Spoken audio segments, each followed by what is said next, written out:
कड़कड़ाती ठंड की रात थी। दिसंबर का महीना अपने पूरे शबाब पर था। हवा ऐसी चल रही थी जैसे किसी ने सीधे फ्रिज का दरवाजा खोल दिया हो। शहर की भाग दौड़ अब थम चुकी थी। सड़कों पर सन्नाटा पसरा हुआ था।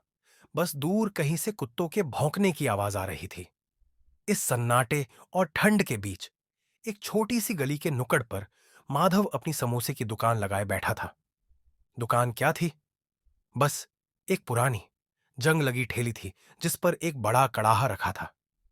कड़ाहे के नीचे जलती हुई लकड़ी और कोयले की आग ठंड में माधव और उसके ग्राहकों के लिए गर्माहट का इकलौता सहारा थी। माधव की उम्र लगभग 50 साल थी। सर्द हवा से बचने के लिए उसने एक पुरानी फटी हुई ऊनी टोपी और कई जगह से सिला हुआ एक कंबल ओढ़ रखा था। उसकी आंखों में एक अजीब सी थकान थी, पर समोसे बनाने की कला में एक अद्भुत फुर्ती थी। रात के 10 बज चुके थे, पर उसकी ठेली पर मुश्किल से 5 से 6 समोसे बिके थे।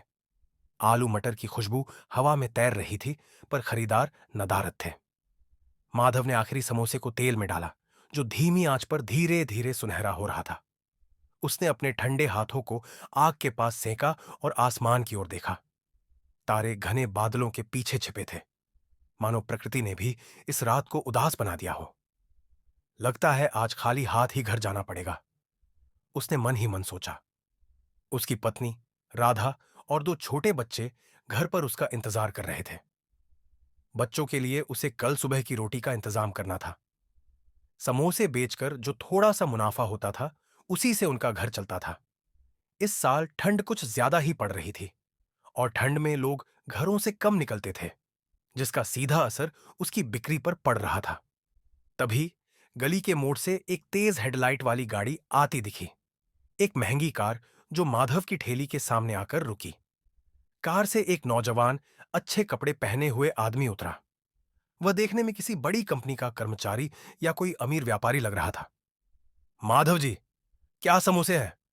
बिल्कुल गर्मा गर्म, नौजवान ने बड़ी उत्साह से पूछा।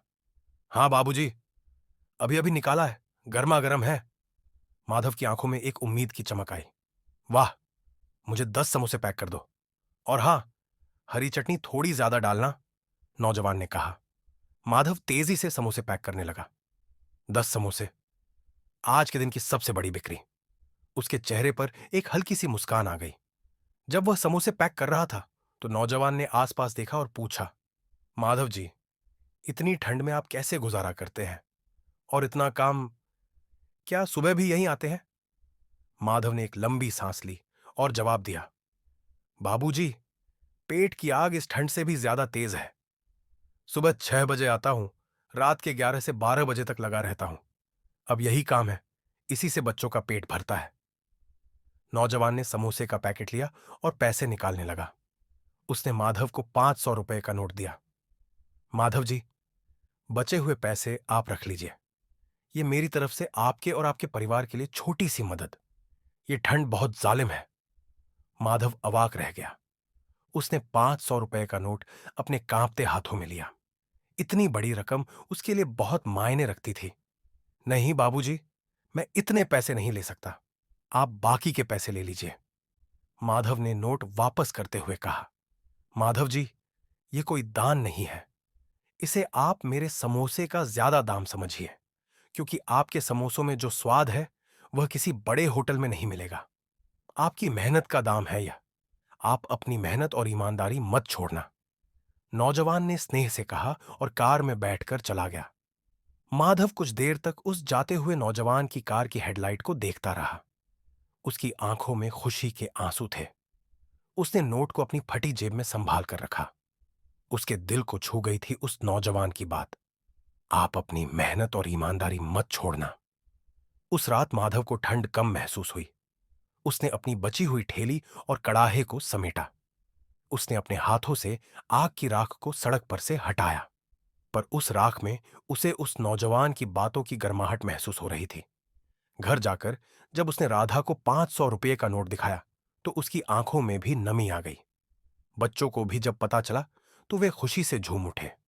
उस रात माधव के घर में थोड़ी ज्यादा रोशनी थी और गर्माहट भी। अगले दिन सुबह माधव नए जोश और उम्मीद के साथ अपनी ठेली लेकर उसी नुक्कड़ पर खड़ा था। ठंड अब भी वैसी ही थी, पर उसके दिल में उस नौजवान की दयालुता की आग जल रही थी, जिसने उसे यह एहसास कराया था कि दुनिया में आज भी इंसानियत जिंदा है और मेहनत का फल हमेशा मीठा होता है, चाहे वह एक गरीब समोसे वाले की ही क्यों ना हो।